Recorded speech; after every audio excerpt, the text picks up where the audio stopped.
Shalom, puji Tuhan. Selamat pagi saudara-saudara. Kembali bertemu dalam khotbah online GPC Anugerah Bermazmur 30 Agustus 2020. Sebelumnya kita akan berdoa meminta hikmat dan meminta kasih karunia Tuhan agar kita boleh diberikan pengertian sehingga kita boleh bertumbuh berbuah di dalamnya. Tuhan Yesus, terima kasih untuk pagi hari ini. Kami sangat bersyukur karena Tuhan sangat mengasihi kami, memelihara kami, memberkati kami sampai hari ini. Sebentar kami akan mendengarkan berita firman-Mu. Terpujilah nama-Mu Tuhan. Berbicara, berkata-katalah agar kami boleh diberkati hari ini, agar kami boleh menjadi orang-orang percaya yang siap terhadap segala situasi, kondisi dan keadaan apapun, dan kami boleh hidup di dalam naungan kasih karunia, naungan kuasa-Mu. Terima kasih Bapa, demi nama Yesus kami berdoa. Haleluya. Amin. Saudara-saudara yang dikasihi Tuhan, hari-hari yang kita lewati, hari-hari yang kita jalani tidak terlepas dari yang namanya waktu. Semua orang boleh memiliki kekayaan berbeda, memiliki pengetahuan berbeda, latar belakang berbeda, tapi semua orang terikat dengan yang namanya waktu. Waktu membatasi kehidupan kita. Hari ini saya mau sampaikan satu tema firman Tuhan, yakni jika sudah tiba waktunya. Itu berbicara tentang waktu dan saat di mana kita tidak bisa menghindar lagi, karena memang sudah tiba waktunya. Karena Tuhanlah yang menentukan segala sesuatu. Dari sebuah rekaman CCTV, saya melihat ada satu tayangan yang cukup mengerikan sebenarnya, di mana ada seorang ayah yang entah pulang dari kantor atau pulang dari tempat apapun, dan dengan mobilnya dia sudah sampai di depan pagar rumahnya. Rupanya saudara-saudara, sang ayah ini tidak sabar menunggu pintu pagar dibuka, dan lalu apa yang terjadi? Dia coba turun dan dia naik lagi, dan ternyata si bibi sedang ada di toilet. Di saat yang bersamaan, putrinya yang mungkin sekitar berumur 7 tahunan lari ke depan ke pagar itu dan mencoba untuk membuka pagar tersebut. Namun sang ayah yang tidak sabar, yang tidak bisa mengendalikan emosi, penuh dengan kemarahan, menabrak pagar itu untuk masuk ke dalam rumah dengan paksa. Yang terjadi adalah sang anak terseret oleh mobil, dan anak ini sebenarnya di dalam video tersebut masih hidup. Dia masih bisa keluar dari mobil dan duduk, tetapi diberitakan bahwa akhirnya anak ini meninggal karena benturan yang sangat keras. Saudara-saudara, terlepas dari kesalahan sang ayah, terlepas dari kemarahan dan yang kuat di dalam diri sang ayah untuk hal ini, namun ada satu hal yang ingin saya katakan, bahwa saya melihat dari sisi lain memang sudah waktunya. Ada waktu bahwa sang putri ini di dalam naungan sang ayah yang sayang dan mengasihi dia. Tapi ada saat di mana sang ayah tiba-tiba membunuhnya tanpa bermaksud melakukannya.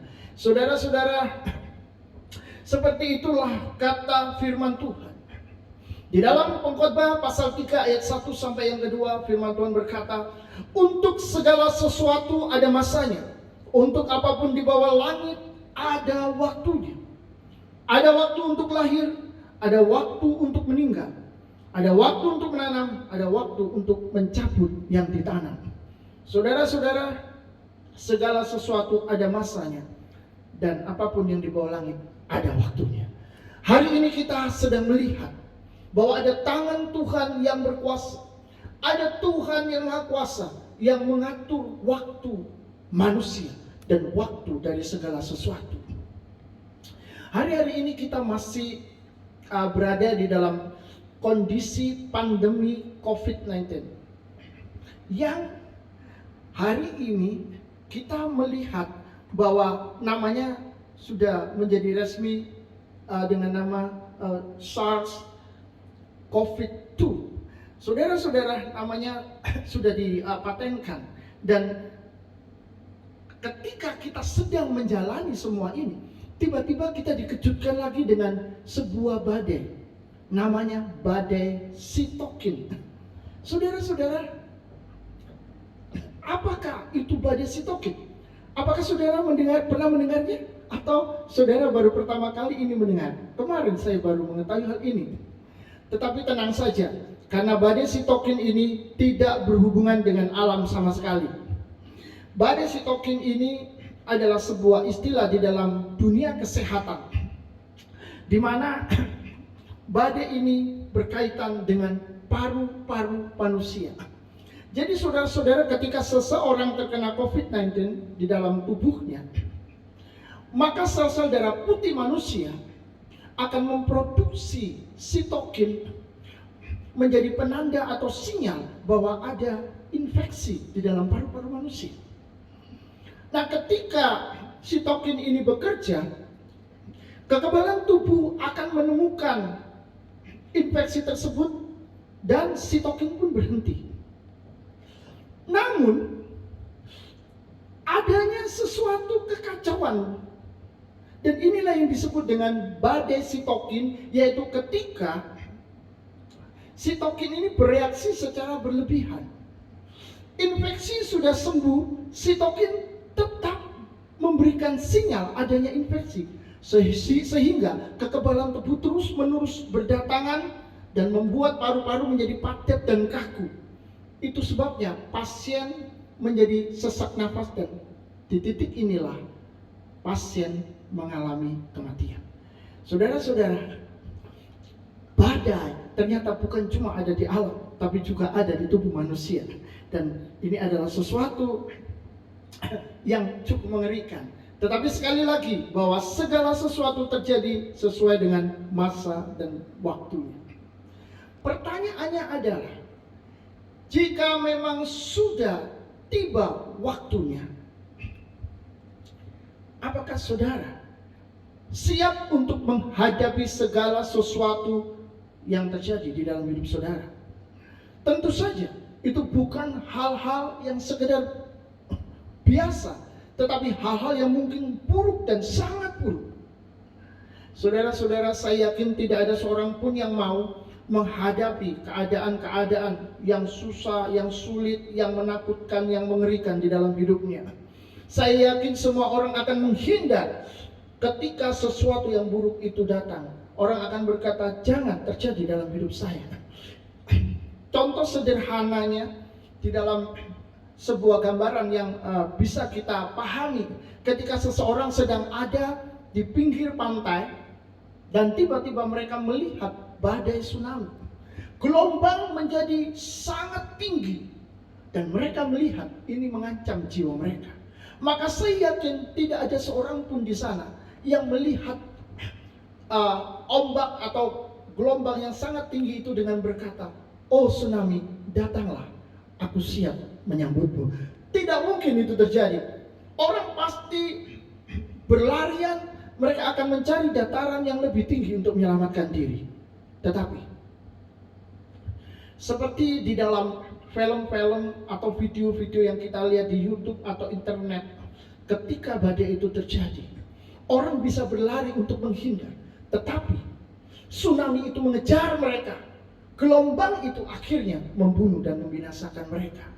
Saudara-saudara, tidak ada seorang pun akhirnya yang bisa menyelamatkan diri walaupun mereka ingin selamat. Hari ini kita melihat bahwa waktu itu ada di dalam genggaman tangan Tuhan, dan tidak ada seorang pun yang bisa membukanya. Itu sebabnya orang-orang menyebut bahwa waktu Tuhan adalah sebuah misteri, tidak bisa dimengerti. Tiba-tiba waktunya. Hari ini saya ingin mengajak saudara melihat sebuah kisah terbesar di dalam sejarah dunia, tentang seorang benar yang tidak ada salahnya, tidak ada dosanya, tidak ada cacatnya, tapi dia dihukum dan bahkan dibunuh sampai mati tanpa kesalahan apapun. Tetapi bedanya adalah bahwa kalau kita tidak pernah mengetahui jika saatnya tiba, tetapi orang ini mengetahui ketika saatnya tiba.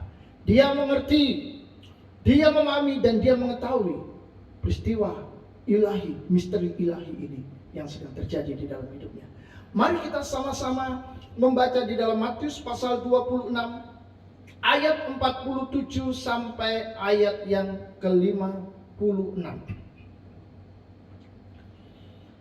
Waktu Yesus masih berbicara, datanglah Yudas, salah seorang dari ke-12 murid itu, dan bersama-sama dia serombongan besar orang yang membawa pedang dan pentung, disuruh oleh imam-imam kepala dan tua-tua bangsa Yahudi. Orang yang menyerahkan dia telah memberitahukan tanda ini kepada mereka. Orang yang akan kucium, itulah dia, tangkaplah dia. Dan segera ia maju mendapatkan Yesus dan berkata, "Salam Rabi," lalu mencium dia. Saudara-saudara dikasihi Tuhan, di dalam 3 ayat yang pertama ini kita membaca tentang seorang pengkhianat bernama Yudas yang adalah seorang murid dan rasul Tuhan kita Yesus. Dialah yang menyerahkan Yesus, dialah yang memberitahukan siapa Yesus, yang mana Yesus. Dialah yang mengatur pertemuan orang-orang yang ingin membunuh Yesus itu dengan Yesus. Dan saudara-saudara yang dikasihi Tuhan, dia berkomplot, dia bersekongkol jahat dengan orang-orang yang akan membunuh Yesus karena 30 keping perak. Mata manusia sulit sekali melepaskan harta dan dunia. Yudas mementingkan harta, mementingkan dunia daripada Yesus yang mengasihinya. Saudara-saudara yang dikasihi Tuhan, yang jelas di ayat yang selanjutnya dikatakan, tetapi Yesus berkata kepadanya, "Hai teman, untuk itukah engkau datang?"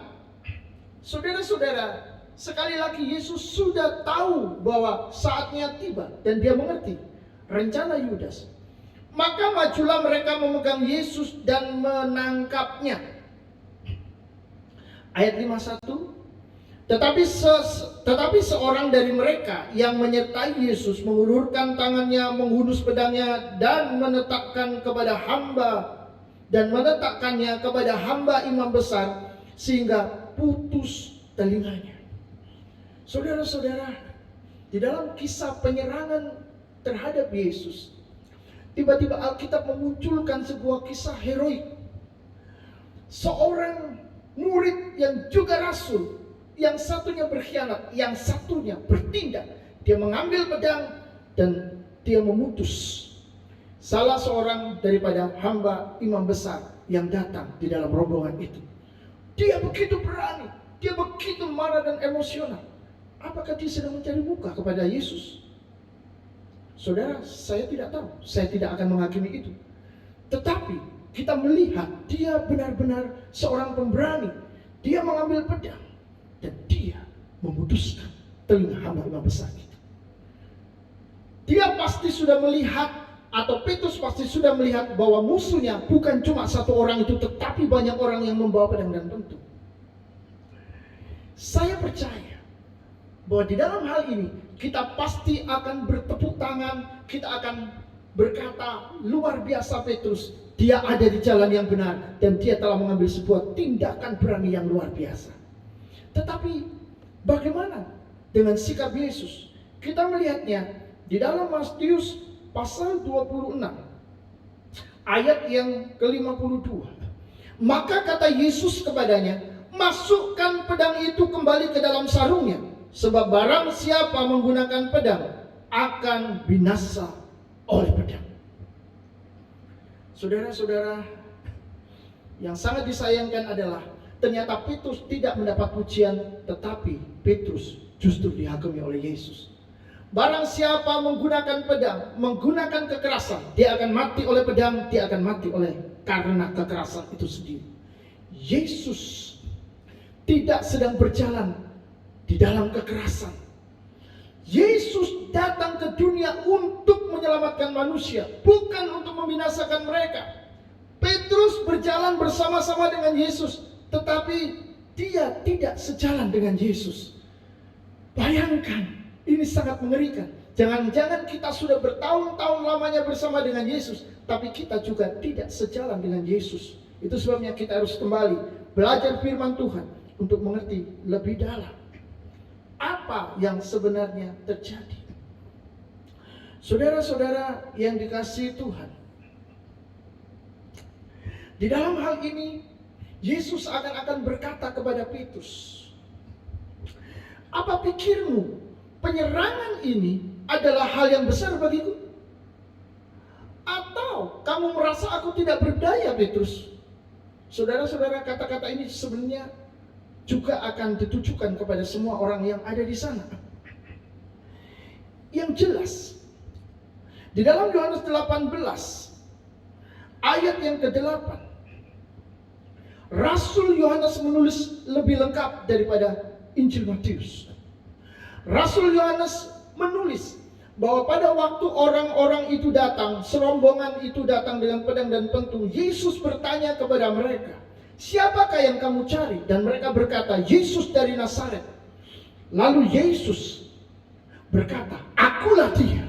Dan ketika Yesus berkata, akulah dia, firman Tuhan mengatakan, serombongan orang-orang ini mundur dan jatuh ke tanah.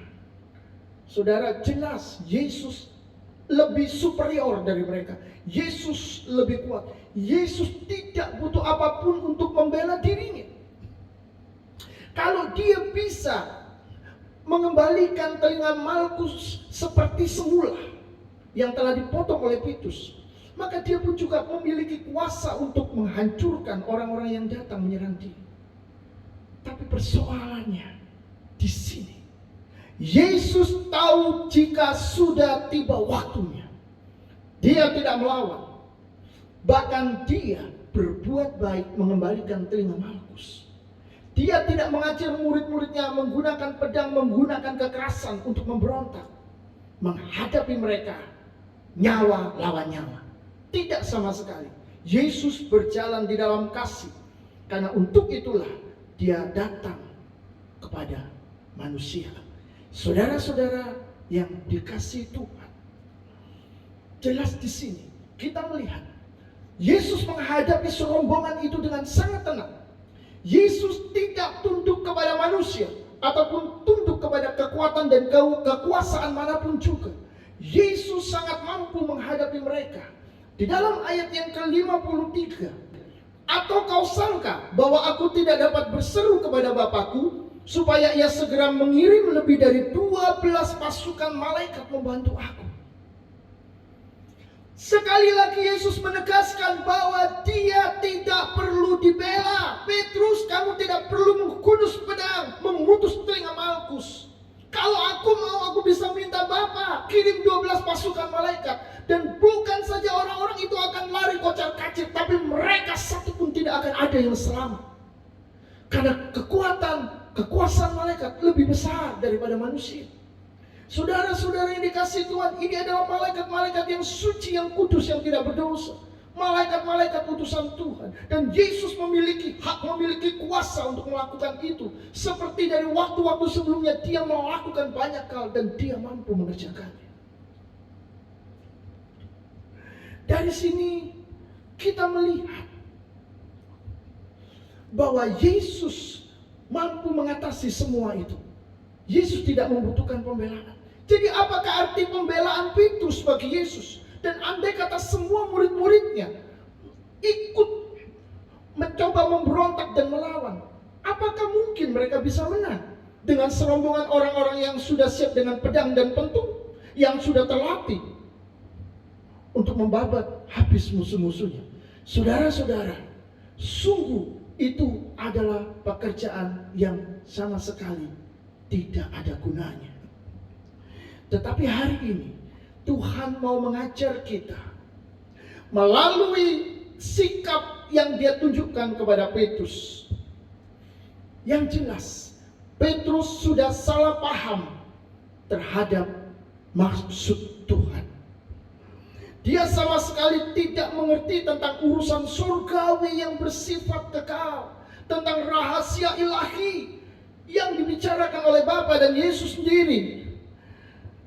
Petrus tidak mampu melihat pekerjaan-pekerjaan besar, hal-hal besar yang akan dilakukan oleh Allah melalui Yesus dengan pikiran dan pengetahuannya yang sangat terbatas. Itu sebabnya Petrus gagal. Bukankah dalam hidup ini kita sering kali melihat hal yang terjadi di dalam hidup kita dan kita gagal mengerti maksud Tuhan seperti Petrus. Itu sebabnya ada orang-orang yang mengalami masalah dan persoalan dalam hidupnya berkata, kenapa hal ini terjadi? Kenapa Tuhan membiarkan hal ini terjadi? Tuhan tidak sayang kepadaku, Tuhan tidak pedulikan aku. Saudara-saudara, berhati-hatilah karena mungkin saudara sedang gagal memahami maksud Tuhan seperti Petrus. Saudara-saudara, Tuhan Yesus pun pernah menghardik Petrus. Enyalah engkau iblis, karena engkau memikirkan apa yang dipikirkan oleh manusia dan bukan yang dipikirkan oleh Allah.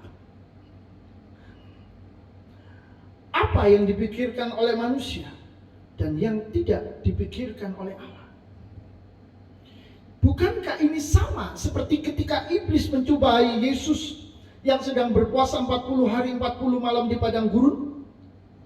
Iblis berkata, jika engkau anak Allah, jatuhkanlah dirimu, maka malaikat-malaikat surga akan menatang engkau, tidak akan membiarkan engkau. Saudara-saudara, jelas iblis dan Petrus memiliki pikiran yang sama, bahwa hal yang mencelakakan Yesus, bahwa sesuatu yang menyakiti Yesus tidak akan mungkin terjadi karena Yesus adalah anak Allah.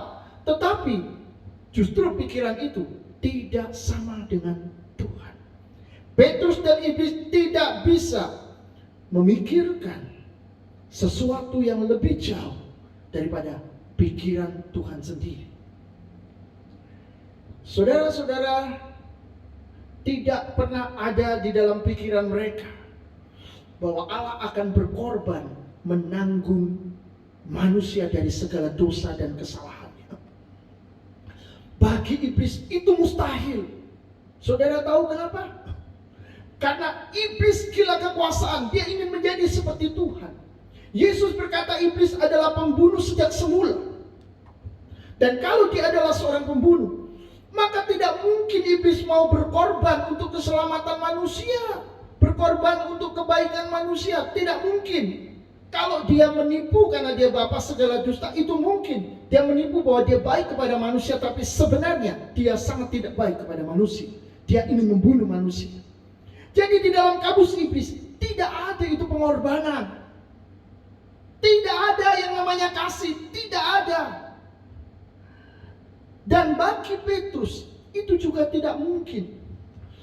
Petrus akan berpikir adalah sebuah kebodohan kalau Yesus sampai mati.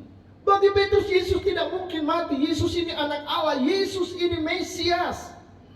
Saudara-saudara, hari ini kita melihat bahwa ternyata pikiran iblis dan pikiran manusia itu sama. Di dalam 1 Korintus pasal 1 ayat yang ke-18 dikatakan bahwa pemberitaan tentang salib adalah kebodohan bagi mereka yang akan binasa. Tetapi bagi kita, pemberitaan itu adalah kekuatan Allah. Bagi kita yang diselamatkan, pemberitaan itu adalah kekuatan Allah. Saudara-saudara, pikiran manusia dan pikiran Tuhan tidak sama. Pikiran iblis dan pikiran Tuhan tidak sama. Itu sebabnya jika hari-hari ini ada orang-orang yang ragu-ragu mengapa Allah harus jadi manusia dan mati di atas kayu salib untuk menanggung dosa kita, itu tidak masuk akal. Itu tidak bisa diterima. Gak nalar, gak logis. Betul sekali. Itulah pikiran manusia. Itulah pikiran iblis. Sama. Tapi pikiran Allah dan pikiran manusia jangan disamakan. Allah punya pikirannya sendiri yang jauh melebihi apapun juga. Hari ini kita melihat bahwa Tuhan mau kita berubah untuk mengerti segala sesuatu, sehingga kita tahu apa yang dipikirkan oleh Tuhan. Tetapi saudara-saudara, pikiran Yesus sama dengan pikiran Bapaknya. Pribadi Yesus adalah sama dengan pribadi Bapaknya. Pribadi Yesus dan pribadi Bapaknya adalah pribadi kasih yang menjadikan pengorbanan sebagai satu sifat yang melekat di dalam dirinya. Itu sebabnya pikiran Allah dan pikiran manusia setan yang berbeda tidak akan membuat Allah berubah. Dia tetap mengasihi dan dia tetap berkorban untuk manusia, dan itulah yang dilakukan Yesus. Maka saudara-saudara, di ayat berikutnya Yesus berkata tentang penangkapan dirinya. Mengapa dia harus mengalami semuanya itu? Kita lihat di dalam Matius pasal 26 ayat 54. Jika begitu, bagaimanakah akan digenapi yang tertulis dalam kitab suci yang mengatakan bahwa harus terjadi demikian. Harus terjadi demikian. Yang tertulis dalam kitab suci harus digenapi. Maka Yesus datang sebagai manusia untuk menggenapi apa yang sudah tertulis di dalam kitab suci. Hari ini kita belajar di poin berikutnya bahwa kehendak Tuhan adalah yang tertinggi, jauh lebih tinggi daripada segala sesuatu. Dalam kedaulatannya ia memutuskan apa yang harus terjadi dan apa yang tidak harus terjadi, dan tidak ada seorang pun, tidak ada siapapun juga yang dapat, yang mampu menggagalkannya. Saudara-saudara, Allah tidak bisa diatur oleh manusia, tidak bisa diatur oleh makhluk apapun, oleh kekuatan apapun. Di dalam ayat yang ke-56, Yesus menegaskan bahwa semua ada tertulis dalam kitab nabi-nabi. Hal itu harus digenapi. Maka sekarang kita tahu bahwa segala sesuatu sudah ditentukan oleh Allah dan tidak ada yang bisa mengaturnya. Lalu apa yang dikatakan oleh kitab nabi-nabi? Mari kita melihat kitab Nabi Yesaya pasal 53 ayat yang ke-7 sampai ke-8. Firman Tuhan berkata, dia dianiaya, tapi dia membiarkan dirinya ditindas. Dia, Yesus, membiarkan dirinya ditindas.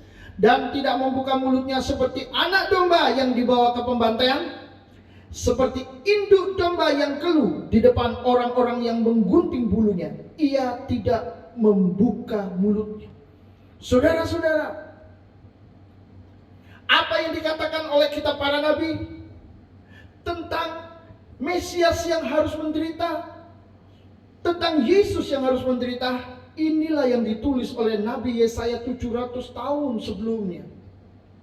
Nabi Yesaya berkata di dalam ilham roh, di dalam ilham Roh Kudus, dia berkata, dia dianiaya. Itu sudah menunjukkan Yesus akan mengalami penganiayaan. Tapi setelah itu, dia membiarkan dirinya ditindas. Ini menunjukkan bahwa Yesus bukan membiarkan diri ditindas karena dia tidak mampu atau tidak berdaya, tetapi dia dengan rela hati membiarkan dirinya ditindas. Karena kalau dia tidak mau ditindas, maka serombongan orang-orang yang mau menangkap dan membunuh dia akan mati hari itu juga.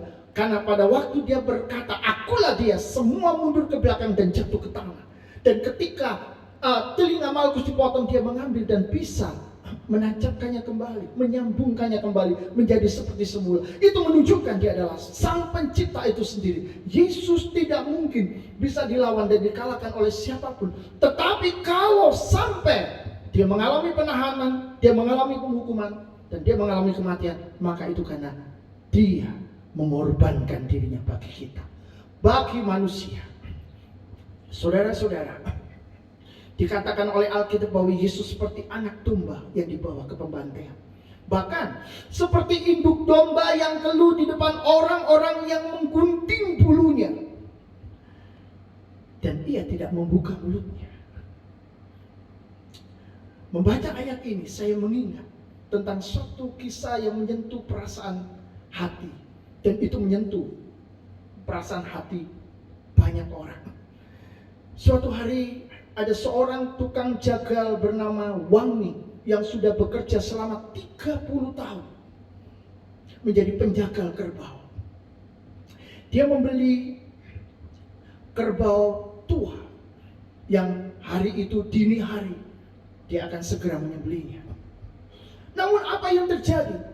Ketika dia sudah siap menyembelih kerbau ini, tiba-tiba kerbau ini membunyikan suara. Lalu setelah itu dia bersikap menundukkan diri, bersujud di depan Wangi. Dia menjulurkan kedua tangannya, lalu dia menunduk. Saudara-saudara, Wangi terkesima karena selama 30 tahun dia tidak pernah mengalami itu. Maka dia menaruh pisaunya di lantai dan dia mengelus kerbau itu sambil berkata, "Jika aku tidak membunuhmu, maka aku tidak bisa mendukung keluargaku. Kalau saya tidak membunuhmu, saya tidak bisa mendukung keluarga saya. Maafkanlah saya," katanya. "Tetapi yakinlah, saya memiliki teknik membunuh kelas 1. Kalau saya lakukan, kamu tidak akan merasa sakit." Saudara-saudara, hal yang aneh terjadi kembali. Kerbau ini tiba-tiba berdiri dan memperdengarkan suaranya.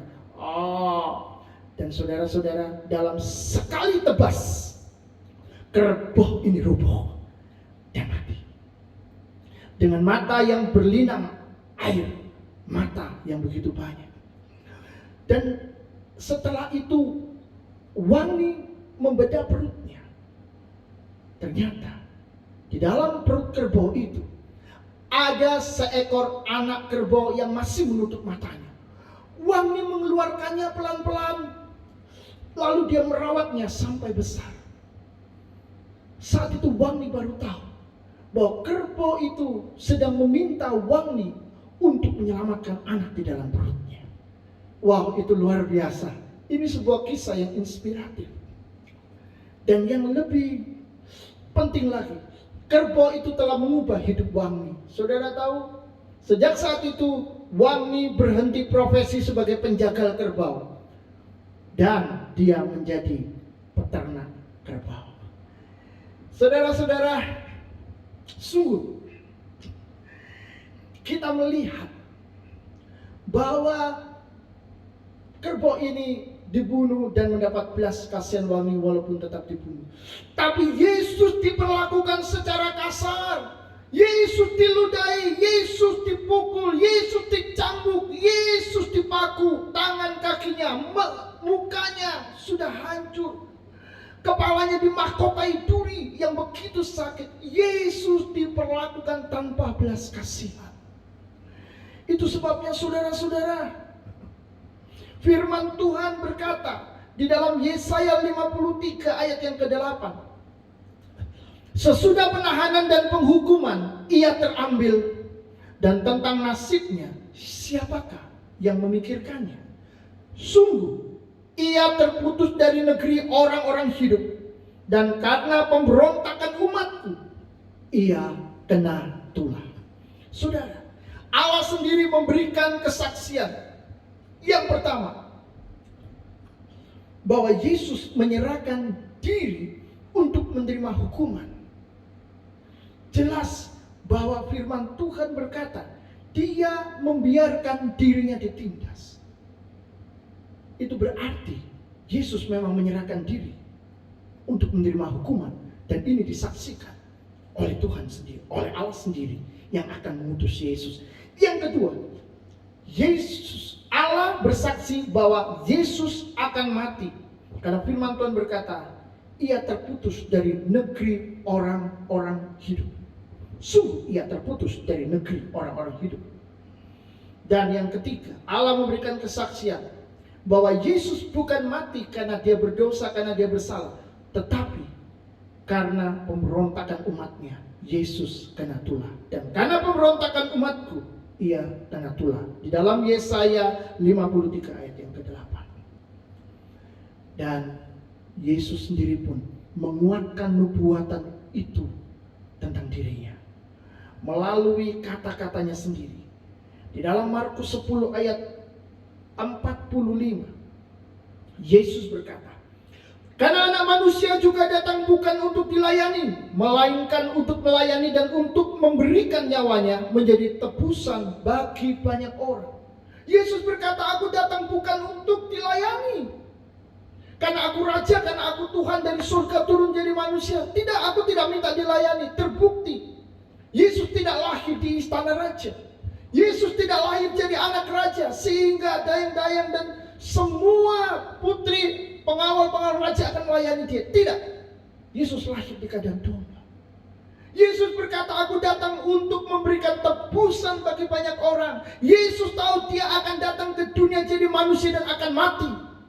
Maka berita kematian ini adalah berita kematian yang sudah ditulis 700 tahun sebelumnya di dalam kitab Nabi Yesaya, dan itu tidak bisa berubah. Itu tidak bisa dirubah oleh apapun.